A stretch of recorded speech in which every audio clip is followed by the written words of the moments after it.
Hello everyone, my name is Cameron Blewett and you are tuned in to another episode of Vegan Police TV. This episode I'm going to be sharing my thoughts on the whole discussion around the use of mock meats, fake meats, whatever it is. Now I'm talking about, the plant-based meats. I'm not talking about the cell-grown meats and lab meats and all that sort of stuff, because that is still animal flesh, so I'm not talking about that. I'm talking about the fake meats. For in Australia, you're not burgers, you're veggie sausages and things like that. So, getting onto it now, there was a while ago a celebrity discussion, a celebrity panel discussion in Queensland on the who put it on, the Vegan Business Network, I think it was, for people that are possibly known, or I think probably only one or maybe two's known outside of Australia, sharing their discussions on the use of mock meats. Now, a couple of things that I want to share about that is, first of all, who cares? If they're not eating an animal, and if they're not eating an animal, who cares what they're eating? You can't. We shouldn't be promoting it because it's high in soy, or it's high in salt, or it's this and that and everything else. Well, really, who cares what it is, because as long as it's not eating an animal. And this is the thing that gets me about this is a sign of our own elitism and snobbery that we're actually having this discussion, because not everyone is able to afford to buy these mock meats. Because what is it, $6 for, or $5 something for 6 sausages at 6 of the Life Health Foods veggie sausages, or veggie delights, or whatever the sausages were. I mean, what, $5, was it $7 for 4 not burgers or something like that? Sanitarium, their Life Health Foods not burgers as well. I mean, and this is the thing, you talk about the fry stuff, that's all expensive. That's not something that if you weren't vegan, that's not something that you would buy, because you look at the price and think, oh no, I'm not paying that. So who cares? Why are we having a discussion about it? It's only people that have a high percentage of a disposable income that are able to afford to buy these mock meats and things like that. So, this is elitist and such a first world problem that we're sitting down talking about.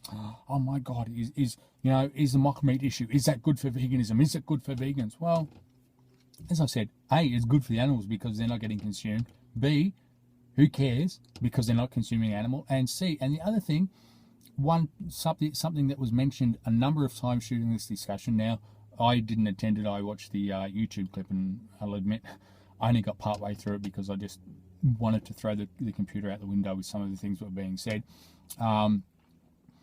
With that, is that people are saying that because we're having mock meats, we're encouraging people to eat meat because of that. It looks like a sausage, it looks like a veggie burger, it looks like a normal burger. Well, first of all, let's be sure and let's get it fresh in our mind that the piece of animal flesh that you are eating does not look like the animal that it came from. So this is the thing. If we're having something that's round and we have it on what we call a hamburger, are we going to encourage people to go out and kill a cow? Well, no. Are we going to encourage them to go and get a kilo of mincemeat from their butcher and make their own burgers? Well, possibly, who knows? But it's the thing is that the piece of whatever is that you're consuming when you're not eating animal flesh is completely different to the animal flesh that it was. It's so removed. I mean, that's why it's called something else. It's called rump steak. It's called mincemeat. It's called venison. It's called whatever. It's called ribeye fillet. It's called whatever, because it's not called cow shoulder. It's not called lamb legs. It's not called whatever else. Deer quarters, deer hind legs, or deer thigh muscle. It's called something different. So this is the thing. This to me, it's very, very limited and narrow-minded of these allegedly enlightened vegans to turn around and say, oh no, we can't do that. And this is the other thing too. If we can't use mock meats because it might encourage people to consume meat, what about coconut milk? What about almond milk? Is that going to go encourage people to eat dairy, to consume dairy? And see the other thing, the juice inside of a coconut has been called coconut milk for who knows when. So, if you're having coconut milk, go and crack open a coconut and drink the, whether it's the milk from an older coconut or the coconut water from a juvenile one.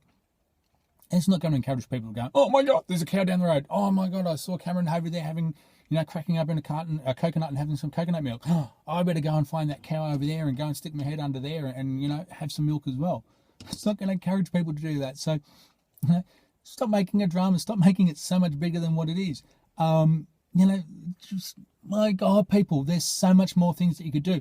We could be talking about discussing ways to alleviate the food deserts in Australia, or even overseas. We could be discussing ways on, making vegan products more consumer or more acceptable or more able to be consumed by the average, able to be purchased by the average consumer. Yet no, here we are spending an hour on the Gold Coast sitting around pontificating about mock meats. I mean, really, is this what, this is the state of the movement. Yes, I understand that some people that will think, hey, that's just something that happened in the Gold Coast. It's not indicative of the broader movement.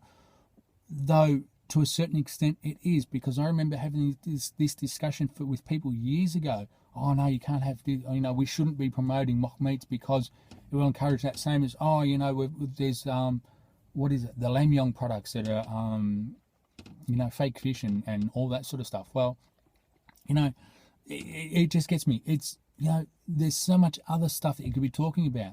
If that's what someone wants to eat, then because they enjoy the taste of it and because, they've found a fake fish product or a fake meat product that gives them the same emotional response when they consume it to something that they consumed when they were a child. And this is the thing, and this is what our attachments to food. Our attachments to food are all around emotion. You talk about people about barbecues and, I could never give up my steak because I love my barbecue steak. Well, what is it about the barbecue steak that you love? Normally it's that you've got it on the barbecue. You're out there talking with your mates on the weekend, or it's a big social thing. So that's the emotion, the emotional attachment that they have to that piece of animal flesh there. So what we need to do is we need to find ways to substitute just that product as well as keeping that emotional response that they're getting to it. And this is the thing, there's, mock meats, like, really, who cares? What happens if I make something at home and happen to fashion it in the shape of a sausage because, hey, hot dog rolls, or it's easier to eat in a piece of bread. Make some nice, wheat gluten sausages, and because they are good, bread, the sausage shape is the only thing that you can have things in bread. Either you have it as a sandwich or you roll it in half and you chew it that way. But this is the thing. You can't do that because you're going to encourage people to eat animal flesh. You're going to encourage people to eat meat. Well, no. The only way you're going to encourage people to eat meat and to allow people to eat meat is by going out and killing the animal yourself and chopping it up and say, here, do you want a bit? Everything else is a cop-out. It's like, what was it? They use the same sort of logic with suicides or death by train up here in Queensland now. There's an agreement between Queensland Rail and the media organisations that they won't report on any suicides because the concern is that they're scared of copycats. Now, this is the thing, is that for two parts is wrong, because A, it keeps that stigma, that negative stigma attached to those people that are having problems about suicide and having thoughts of suicidal thoughts. It keeps that negative stigma about it, that you can't talk about it. And the other thing too is that if someone is intent on doing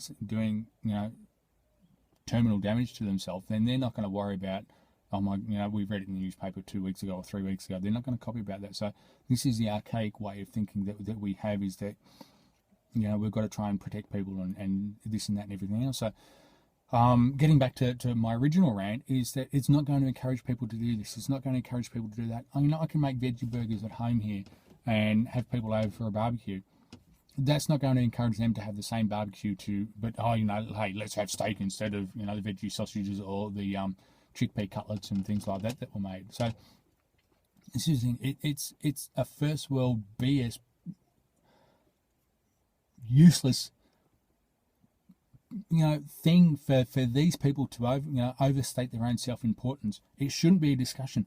there are many, many other things to discuss, like, as I said, about getting rid of the food deserts, about making vegan suitable products more more available, readily available to the average consumer. I mean, who's going to spend $5 on 4 sausages when they can go and get 3 kilos of normal animal flesh sausages for, what is it, $2.50 a kilo or something like that? So, I mean, who in their right mind, if you're trying to convert someone, who will do it? And if it's used as a transition thing, well, even to that point, due to the expense of it, people aren't going to use it as a transition product anyway. They're just going to avoid using it. So anyway, that's my rant. Let me know what you think below, because I think that this is something that I'd be like to hear your feedback about. You've heard my thoughts. Do you agree with my thoughts? Do you disagree? Discussion down below. Thumbs up, thumbs down, subscribe, share, do whatever else you want to do. And as I said, if I when I get around to pulling my finger out my cupboard, there'll be a link to the blog post relating to this. What are we up to? Episode 9, I think this is. So you may see veganpolice.tv/episode 9, something like that. Check out Vegan Summit. That's coming up soon. What else is there? Don't know. That's about it. Thumbs up, thumbs down. Let me know what your thoughts are. And thank you for watching. So talk to you next time. Bye for now.